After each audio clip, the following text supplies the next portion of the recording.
E aí, pessoal, como estão? Então, estamos de volta com as aulas de Ciências e Biologia, né? E para começar esse ano, a gente vai começar a pensar um pouco sobre o que é a ciência, né? Então, eu separei para essa primeira parte aqui dessa primeira aula, vamos dizer assim, para a gente falar de pensamento científico. Por quê? Né? A ciência, ela tem, principalmente nesse último ano aí, né, 2020, e agora entrando em 2021, a gente tem bastante informações relacionadas à ciência, né, relacionado à pandemia, relacionado à vacina, e medicamentos, enfim, né, tem um monte de coisa aí que tem a ver com a ciência, com o pensamento científico. Então, acho que é importante a gente aprender, né, a gente tentar entender de onde que vem esse conhecimento, por que ele chega até nós, né, e quais são os meios pelos quais esses conhecimentos são produzidos. Tá? Então, para a gente começar, vamos tomar um pequeno desvio aí e entender um pouco o que são vieses e falácias. Né? Bom, então um viés, né, a gente pode chamar de um viés cognitivo, né, ele basicamente é um atalho mental, né, é um caminho mais fácil que a nossa mente tem, né, para tentar interpretar o mundo, né, daí que vem o cognitivo, né, é uma questão de interpretação, de aprendizado, de como são as coisas, né, só que esses atalhos, eles costumam gerar desvios, tendências que a nossa mente tem na tentativa de facilitar o seu trabalho, né, e essas tendências, elas podem levar a conclusões errôneas na interpretação do mundo, né, então a gente, muitas vezes, através de vieses, né, que a gente muitas vezes nem está ciente de que eles estão presentes no nosso dia a dia, a gente acaba chegando a uma conclusão errada sobre como que o mundo se comporta, como as coisas são, quando a gente pensa sobre eles. Né? Isso acontece mesmo que a gente esteja ciente, né? É uma coisa muitas vezes inconsciente e difícil de evitar. Né? A gente já vai ver como que a gente pode evitar ele logo mais. Né? Já uma falácia, ela vem do latim, né? Que é o significado para um termo mentiroso, né? uma coisa falsa. Né? Então é um raciocínio que parece lógico e verdadeiro, né? Mas intencional ou acidentalmente, né? Pode ser de forma, né, acidental, sem querer, vamos dizer assim, ou de forma intencional, quer dizer, a pessoa está montando o argumento com a intenção de enganar, né? Ela sabe que é mentira, mas ela quer dar uma roupagem de verdade para aquele argumento, né? Mas ele é falho, né? Ele tem alguma coisa que torna ele falso, né? E que também, né, acaba interpretando aí, levando a uma interpretação errada das coisas. Né? Então, os dois aqui a gente, né, levam ao erro, né, esses dois caminhos, e um está interligado. Né? Muitas vezes uma falácia ela se vale de vieses cognitivos, né, para passar despercebida, né, de forma que a gente acaba tendo aí bastante inter-relação entre esses dois conceitos. Então hoje, nessa primeira parte, a gente vai começar tratando um pouco dos vieses, né, os vieses cognitivos. E o primeiro deles que a gente vai entender aqui um pouco é o viés do sobrevivente. Esse termo vem porque ele foi estudado no contexto da guerra. Né? Então, lá pela Segunda Guerra, com o uso de aviões que eram enviados para bombardear posições inimigas, eles acabavam perdendo esses aviões, né, por causa de baterias antiaéreas, de outros caças, né, que tacavam bala nesses aviões. O exército quis reforçar a armadura desses aviões em lugares estratégicos, porque são placas de aço pesadas, né? Você não pode tacar placa de aço no avião todo, que senão ele nem voa. E para isso eles fizeram um estudo, né, para entender melhor estrategicamente ali, para tentar ver onde que era necessário. Né? Então eles pegaram os aviões que retornavam para a base, né, para analisar, e eles anotaram onde estavam chegando com furos, né, com buracos de bala, esses aviões que chegavam. E eles chegaram com algo parecido com esse diagrama aqui. Né? Então as regiões aqui que estão com essas bolinhas vermelhas são as regiões que foram mais alvejadas, né? Que estavam mais alvejadas nos aviões que retornavam à base. Então, se quiser até parar o vídeo aqui, né, eu vou fazer uma pergunta para você e você tem um tempinho para pensar. Se você fosse um engenheiro, né, do exército que fosse reforçar a armadura desse avião, quais partes do avião você priorizaria o reforço? Então pensa aí, se quiser pausar o vídeo um pouquinho, onde será? Talvez, né, você pode ter dito que, levando em conta as regiões aqui onde estão bem mais concentrados os buracos, né, você teria o impulso de reforçar justamente essas partes, né, aqui na asa, no centro e nas pontas das asas dianteiras, né, e realmente essa foi uma tendência ali dentre o pessoal que estava estudando a situação. No entanto, um estatístico da equipe, né, ele analisando isso aqui e tendo em vista, né, ele percebeu que os aviões que estavam sendo coletados, essas informações, eles eram os sobreviventes, eles são os aviões que retornaram, né. Então a pergunta que ele fez, né, foi: e os aviões que não retornaram? Né? Para onde, que informação eu conseguiria desses aviões, né, se eu pudesse analisá-los? Né? E isso respondeu à pergunta: por que esses aviões tinham essa concentração, né, inusitada aqui de buracos de bala? Né?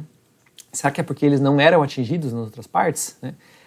Quando, na verdade, né, o pensamento dele foi que, ao analisar apenas os sobreviventes, né, os aviões que sobreviviam, conseguiam retornar, você não estava descobrindo onde era necessário reforçar, mas onde não era necessário reforçar. Por quê? Como os aviões que chegaram tinham essas partes alvejadas, significava que essas partes elas poderiam sofrer algum dano e ainda assim permitir que o avião conseguisse retornar à base. Né? Então ele sugeriu que se reforçasse as outras partes, aquelas que não tinham buracos de bala. Aqui a região do motor, né, e o tanque de combustível, próximo na asa aqui, a cabine do piloto e o compartimento de carga, né, onde estaria estocado ali munições, bombas, né, enfim. Então, uma análise completa, né, permitiu tirar uma conclusão ali, né, que a análise através do viés do sobrevivente, né, que foi a primeira ideia que a equipe teve, se mostraria desnecessária, né? Não é necessário reforçar essas partes, porque o avião consegue muito bem tomar tiro aqui e ainda assim retornar para a base. Né? Então, esse é o viés do sobrevivente. Né? Ou seja, através de uma análise de indivíduos, né, de uma amostra que passou por um processo de seleção, né, a minha análise ela é tendenciosa, né, e ela, como vocês podem ver, ela não foi uma análise correta. Né? Algo semelhante aconteceu quando na Primeira Guerra Mundial eles introduziram esse tipo de capacete aqui, né, para o uso dos soldados.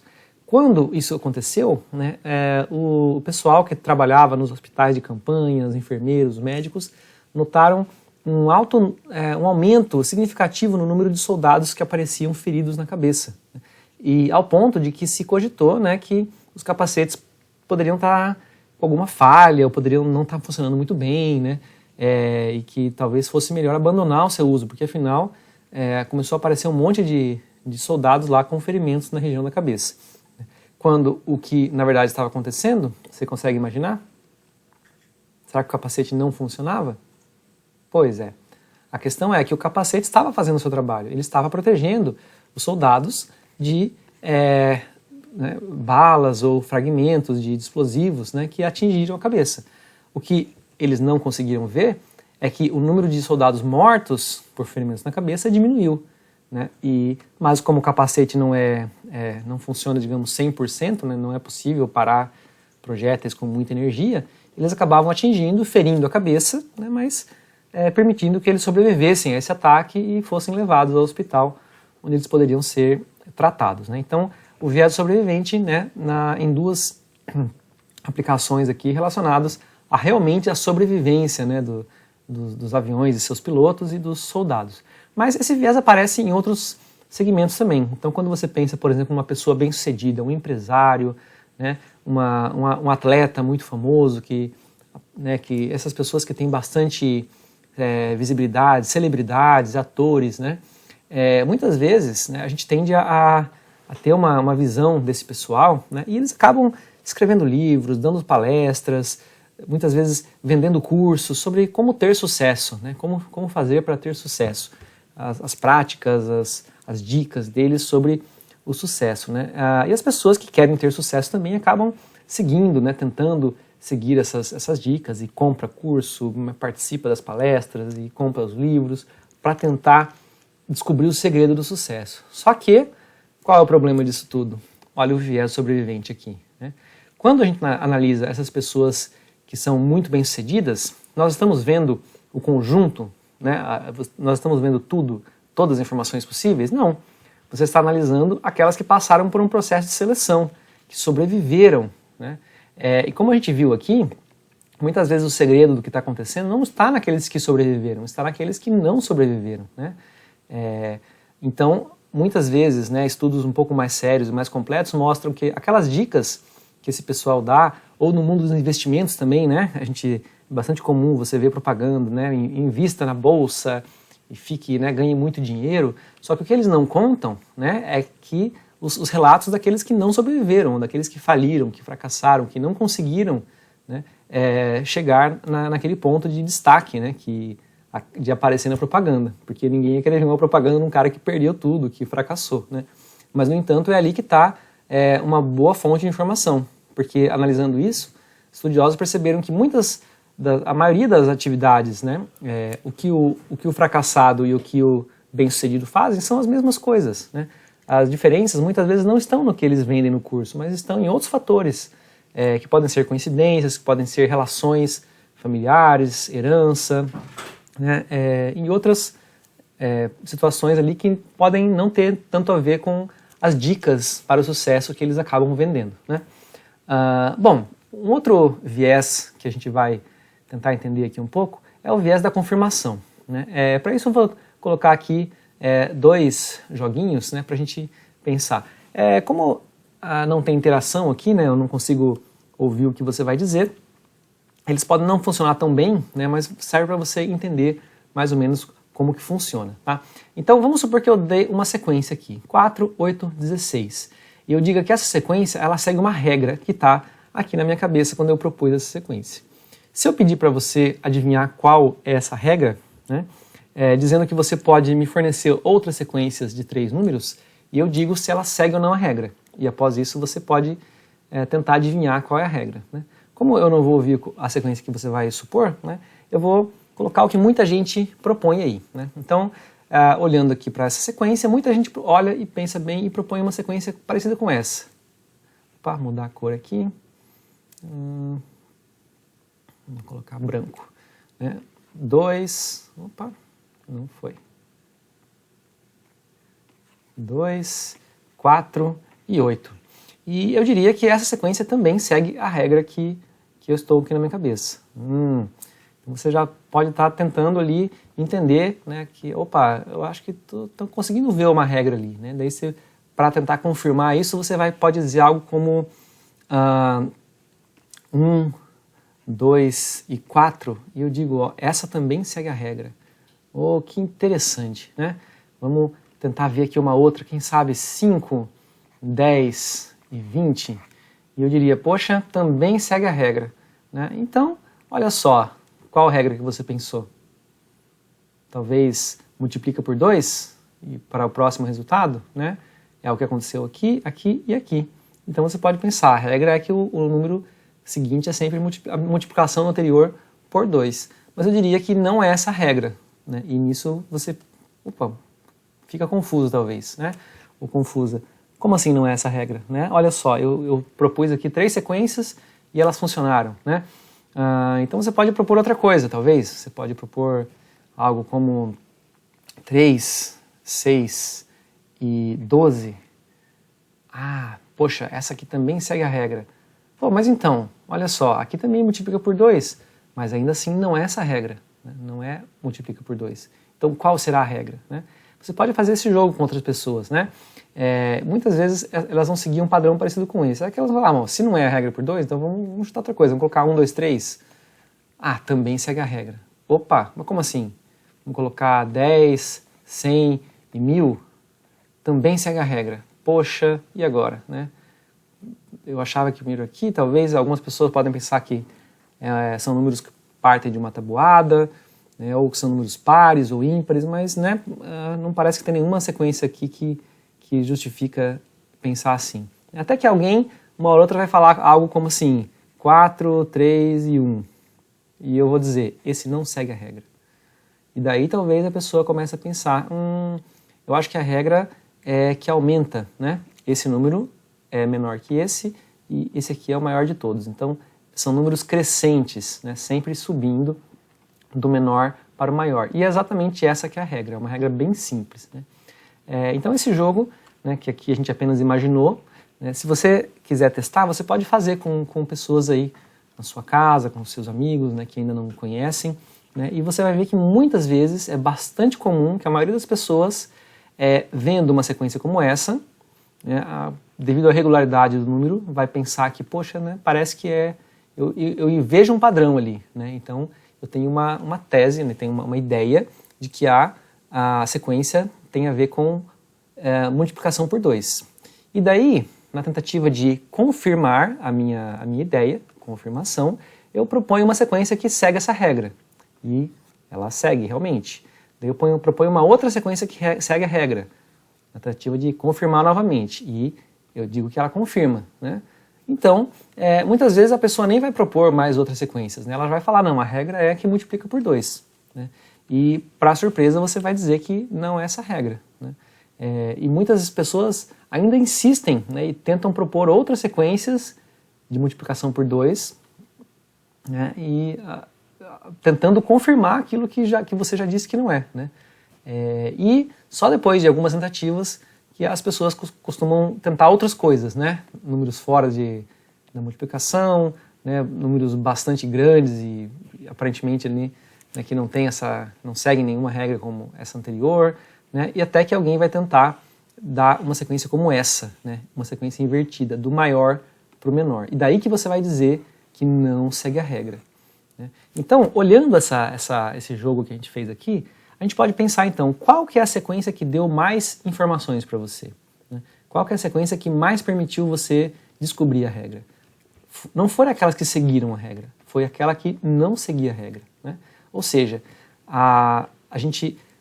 o viés de confirmação é a tendência que a gente tem a pensar uma ideia sobre o mundo e, ao analisar, né, para ver se essa ideia tem validade, a gente tenta confirmá-la. A gente tenta provar que ela é verdadeira, digamos assim, né? Quando, por esse exemplo aqui, a gente pode ver que não é esse o caso. Muitas vezes a melhor forma de você tentar ver se uma ideia é realmente verdadeira, confirmar uma ideia, não é tentar confirmar, mas é tentar fazer o contrário, tentar ver os seus limites, tentar ver, né, onde que ela escapa, onde que ela falha, né? E porque daí a gente consegue descobrir, né, se ela realmente explica aquilo lá ou se ela não explica, né? Então, o viés da confirmação é um viés muito forte, né? Ninguém gosta de estar errado, todo mundo gosta de estar certo, e a gente procura coisas que mostrem que as nossas ideias estão certas, né? E isso é uma grande armadilha, né, para o ser humano e para o pensamento, né? Se você quer descobrir como o mundo funciona, né, você tem que tomar muito cuidado com o viés de confirmação, porque ele é uma armadilha bem danada, né?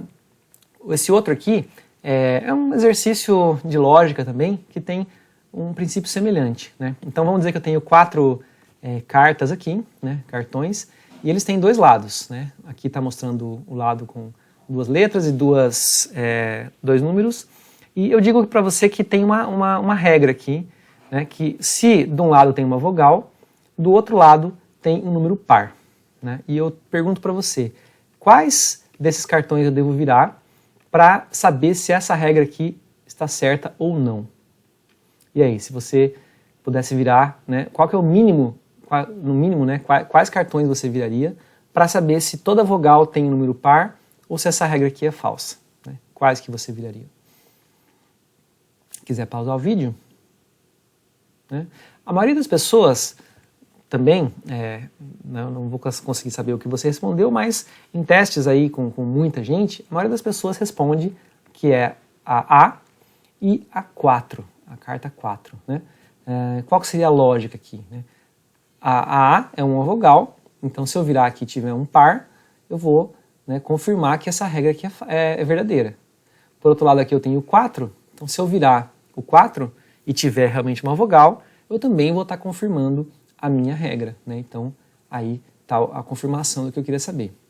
Antes da gente ver se isso aqui está certo ou não, vamos ver agora esse outro exercício aqui, ó. Vamos supor que você tem o papel aí de fiscalizar uma festa, né? De estar cuidando de uma festa ali onde tem pessoas adultas, pessoas mais jovens, onde tem cerveja, onde tem coca, né? Vamos dizer assim, que você tem uma regra para cumprir. Se a pessoa está tomando cerveja, ela precisa ter mais de 18 anos, ela não pode ser menor de idade, né? E você vê ali que tem um copo de cerveja, que alguém deixou ali na mesa, que você não sabe agora quem está tomando, um copo de coca na mesma situação. Tem uma pessoa que está ali tomando alguma coisa que você não consegue ver o que ela tem 25 anos, e uma pessoa de 14 anos tomando também alguma coisa. Quem que você precisa conferir, né, de quem que é o copo de cerveja, de quem é o copo de coca, o que a pessoa de 25 anos está bebendo e o que a pessoa de 14 anos está bebendo? Quais desses você precisa conferir para certificar-se de que essa regra aqui está sendo cumprida, ou seja, que essa regra aqui é verdadeira? Você pode pensar, você pode pausar o vídeo se você quiser, mas provavelmente com pouco tempo, né, em alguns poucos instantes aí, você deve perceber que para ver que se ninguém menor de 18 está bebendo cerveja, você tem que ver de quem que é essa cerveja, se não é de uma pessoa menor de idade, e você tem que ver o que a pessoa de 14 anos está bebendo, porque né, ela não pode beber cerveja, né? Agora, a pessoa de 25 anos pode beber o que ela quiser, e Coca-Cola, né, qualquer pessoa pode beber, então não tem nenhum problema. Então, repare agora que esses dois problemas eles são absolutamente idênticos, a não ser que eu troquei, né, o que é vogal e par por bebida ou idade, né? E você então tem que ver cerveja e o de 14 anos. E aqui você tem que ver o A e o 7, né? Então, aqui novamente, o viés de confirmação e ação. Você não tem que ver o que é o 4, né? Porque se você virar o 4 e tiver uma vogal, você vai saber que se for par, vai ter vogal, né? Então, você acabou invertendo aqui a lógica, né, na tentativa de confirmar se tem uma vogal aqui, né? Um A, um E, ou algo parecido, né? Quando na verdade você tem que virar o 7, né? Porque se do outro lado do 7 tiver uma vogal, então essa regra aqui está furada, né? Porque se for vogal, então par. Então aqui do outro lado do 7 não pode ter uma vogal, tem que ter uma consoante. Então é um jogo aí que permite a gente ver facilmente a situação aqui, né? Mas aqui a gente acaba se confundindo um pouco e caindo no viés da confirmação. Bom, tem outros dois, no caso aqui um jogo, né, e uma história, né, que para mostrar dois outros vieses que a gente costuma ver por aí. Então essa história segue assim: pai e filho sofrem um acidente terrível de carro. Alguém chama a ambulância, mas o pai não resiste e morre no local. O filho é socorrido e levado ao hospital às pressas. Ao chegar no hospital, a pessoa mais competente do centro cirúrgico vê o menino e diz: "Não posso operar esse menino, ele é meu filho." A pergunta é, quem que disse essa frase? Quem que é a pessoa que vai operar o menino? Pense aí, pause o vídeo se você quiser. E aí, o que você disse? Talvez você tenha dito que ele tinha, na verdade era o padrasto que morreu. Na verdade talvez você tenha pensado que ele tinha dois pais. Eu já ouvi também que foi o espírito do pai que foi lá para operar o filho, na tentativa, que o pai não morreu de verdade, que foi um engano, é outro pai que morreu, ou que o filho é que morreu e o pai é que foi... Enfim, né, as pessoas costumam dar todo tipo de ideias mirabolantes aí para tentar explicar isso aí, quando a resposta mais óbvia e mais clara, que talvez você tenha chegado, é aqui a pessoa que, na verdade, é uma mulher, é a mãe do menino, né, porque afinal são as duas únicas pessoas que poderiam chamá-lo de filho de forma correta, né, de forma biológica, seria a mãe e o pai. Se o pai morreu, apenas a mãe que é a que resta aqui. Então isso mostra pra gente, né, um exemplo de viés de gênero, né? E a maioria das pessoas, antes de chegar nessa resposta, que é a mãe, elas, né, pensam em outras possibilidades, né, para tentar explicar isso aí. Então, viés de gênero. Né? O que é isso? É uma construção social, né, da nossa mente aí, de que certas profissões, certas ocupações, elas são relacionadas a homens ou a mulheres, né? Isso acaba ficando na nossa cabeça e tornando mais difícil da gente pensar, né, numa resposta lógica óbvia e facilitando que a gente tente aí ter uma visão distorcida do mundo, né? Algo semelhante, mas que acontece aí, né, é que quando esse aqui foi um estudo que foi feito mesmo, né, sobre laudos de médicos em caso de morte de crianças, né? Então, quando foram analisar laudos idênticos em todos os aspectos, né, a não ser na cor do indivíduo que estaria cuidando da criança que morreu, né, ou seja, o laudo lá tinha que a criança tinha sofrido contusão na cabeça, tinha traumatismo craniano, né? Uma série de sintomas, de sinais ali, né? Mas uma dizia que era uma pessoa branca que estava cuidando da criança e outros laudos diziam que era uma pessoa negra que cuidava da criança. Quando eles deram para médicos analisarem o laudo e chegarem a uma conclusão, né, da causa da morte da criança, os médicos que analisaram quando o cuidador tinha pele branca, eles tinham mais tendência a dizer que a morte tinha sido acidental. Não foram todos, né, muitos disseram que não era possível concluir, né, mas um número maior, né, relatou que era uma morte acidental quando era uma pessoa cuidando de pele branca. Por outro lado, quando a pessoa que estava cuidando tinha pele negra, né, no laudo ficcional, um número maior de médicos atribuiu a morte por homicídio, né, como negligência, né, a pessoa tivesse ali uma culpa de não ter cuidado ou até ter agredido a criança, né. Claro, não foram todos, mas uma tendência, um número maior de médicos chegou a essa conclusão. Então, a gente tem aí que poderia ser chamado viés de etnia ou racismo mesmo, né, quando uma etnia, né, a cor da pele, ou a origem, a cultura de um ser acaba trazendo aí uma série de um viés, né, na interpretação das características daquele indivíduo, né. Bom, então tem muitos outros, né, a lista de vieses aí, se você quiser se conferir um pouco, ela é bem extensa, né. Vamos citar aqui alguns que são interessantes, como o viés da autoconveniência, né. Essa aqui é a tendência que a gente tem a pensar muito bem de nós mesmos, né? Então, normalmente, quando a gente tem sucesso, as pessoas tendem a atribuir a causa do sucesso ao seu próprio mérito, né? Então, quando a pessoa consegue fazer alguma coisa, bem, ela tende a achar que ela porque ela é muito boa, porque ela tem capacidade, tem qualidades, né, que permitiram ela ser bem-sucedida. Já quando ela se dá mal, ela não consegue fazer alguma coisa, ela fracassa em alguma coisa, a maioria das pessoas tende a atribuir a esse fracasso a coisas externas que não tem nada a ver com ela, né?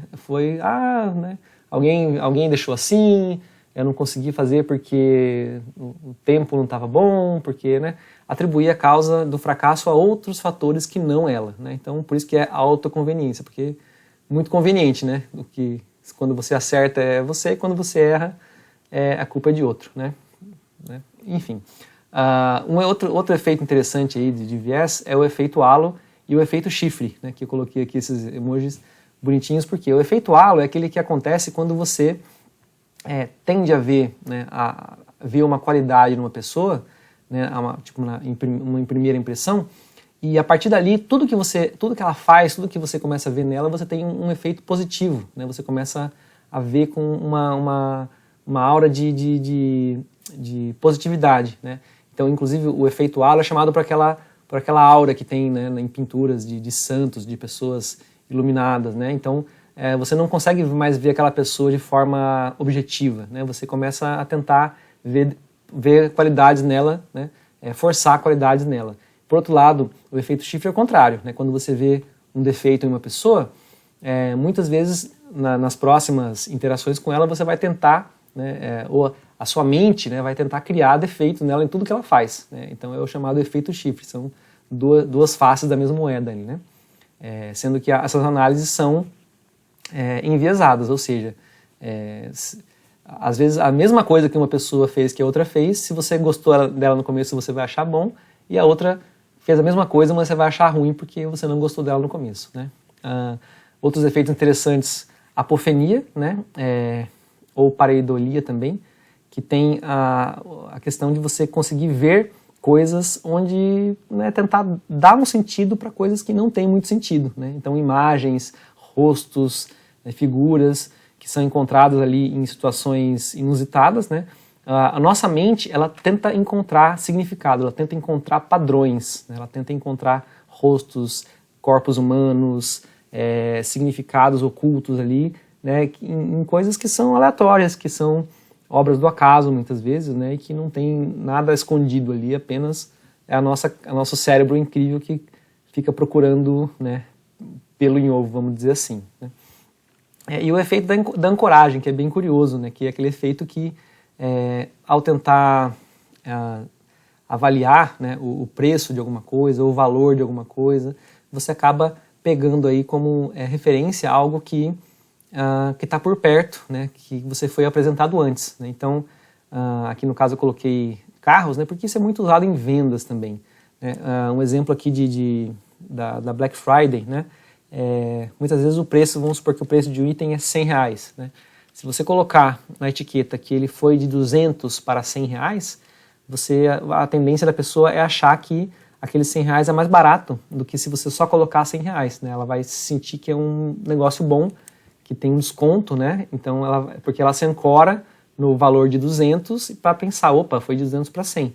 Enquanto que se você colocar só o 100, né, ela não vai ter em que se ancorar e no que comparar o desconto que ela né, supostamente teria tido. Então, aliás, uma coisa bem curiosa, todos esses vieses, eles são muito utilizados em vendas, em negócios, né? Então, o pessoal da psicologia, né, da comportamental ali, eles estudam e fazem testes para ver esses vieses na pessoa, e o pessoal de vendas adora estudar isso para enganar as pessoas e para se aproveitar e manipular a mente delas para que elas possam comprar, né? Então aqui eu coloquei do carro pela questão da comparação, né?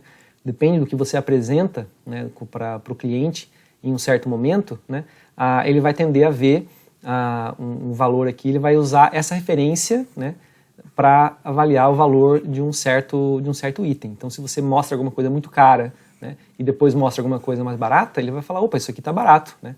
Se você mostrar uma coisa muito barata, né, e mais ruim, né, e depois mostrar uma coisa que de um preço mais caro, ele vai falar, opa, mas está caro, né? Esse aqui está bem mais barato. Então, muitas vezes tem alguma coisa com preço muito grande, né, ali só para você pensar que aquilo que está ali no meio está com preço bom, né? Porque você acaba comparando, você ancora a sua percepção, né, no que está ali por perto.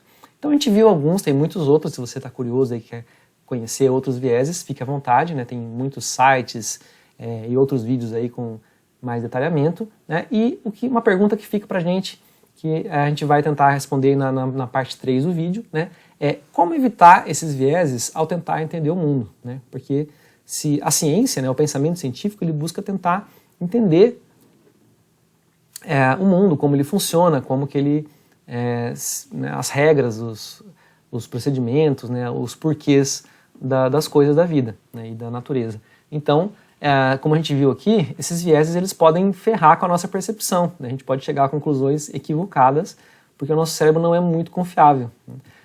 Então, como fazer para isso, né? Então, a gente vai tentar responder essa pergunta no terceiro vídeo da série aqui, né? E no segundo vídeo a gente vai conhecer um pouco sobre as falácias, né? Que é esse outro caminho aqui. A gente vai tentar entender o que é um argumento falacioso, alguns tipos e exemplos, né?